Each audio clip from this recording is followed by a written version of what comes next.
नमस्कार, माझे नाव वैभवी श्याम सुर्वे आहे। मी इयत्ता 6वी मध्ये शिकत आहे। माझा विषय आहे आमची ऑनलाईन शाळा।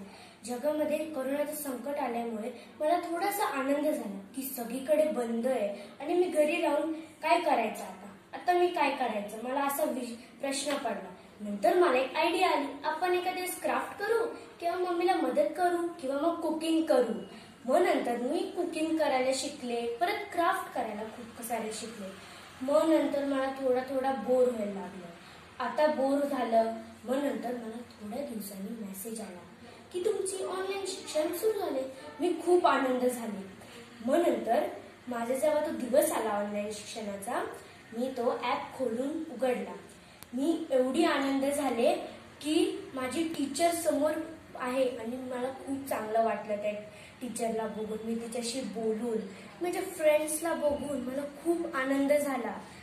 पण मला कधी कधी असं वाटतं की मला माझी शाळा खूप चांगली आहे किंवा माझे 2 फेवरेट कामच नाही करू शकत मी। एक तर माझा स्पोर्ट्स डे आणि एक तर ॲन्युअल डे, ते तर माझे एकदम फेवरेट आहे, ते तर मी करूच नाही शकत या लॉकडाऊनमुळे। मग नंतर मी विचार केला, आता आपला अभ्यास सुरू झाला आहे, मग मला टेन्शन घ्यायची गरज नाही। आपला अभ्यास सुरू झाला आहे, आपले लेक्चर सुरू झाले आहे, आपल्याला अभ्यास सुद्धा येते, आपण टीचर्सला भेटू शकतो, फ्रेंड्सला भेटू शकतो, मग आता काय टेन्शन नाही। मग नंतर कधी कधी असं होतं की कधी नेट जातं किंवा मग कधी ऍपच खुलत नाही, मग तर मला खूप राग येतो किंवा मग नाही तर मग मी खूप हे होते। मग मला असं वाटतं की आपण कधी कधी जेव्हा आमची लाईव्ह लेक्चर नसतात तेव्हा मग मला अजून एक प्रश्न येतो, तेव्हा मग काय करायचं। मग मी तुम्हाला एकच सांगते की आपल्या महापालिकाने हा जो निर्णय केला आहे तो खूपच चांगला आहे। म्हणजे मुलांचं शिक्षण सुद्धा थांबणार नाही, परत मग मुलांचं शिक्षण चालूच राहील।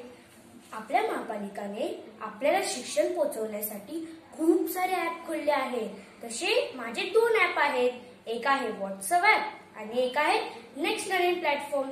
त्या नेक्स्ट लर्निंग प्लॅटफॉर्मवर माझे लाईव्ह लेक्चर्स येतात किंवा कधी कधी एक्झाम सुद्धा येतात। आणि मला आता टेन्शन सुद्धा नाही एक्झामचं, का की मग आता ऑनलाईन एक्झाम, मग काय मला शाळेत जायचं एक्झाम द्यायला नाही, कसलं टेन्शन, ऑनलाईनच सगळं। मला ते खूप चांगलं वाटलं आहे की ऑनलाईन शिक्षण सुरू झाले। आणि एक तर माझा व्हॉट्सअप ऍप, त्याच्यावरती आता काय येणार, तर आमच्या मिसने एक असा ग्रुप बनवला आहे, त्याच्यात आमचे मिस फोटोज काढते, ते फोटोज काढून आम्हाला पाठवते। म्हणजे कसले फोटोज, ते फोटोज म्हणजे नोट्स आता तर मिस त्या लाईव्ह लेक्चर मध्ये नाही सांगू शकत ना। मग आता ते नोट्स आम्हाला मिस पाठवते। तर मी तुम्हाला एकच सांगते, घरी राहावा, सुरक्षित राहावा। धन्यवाद।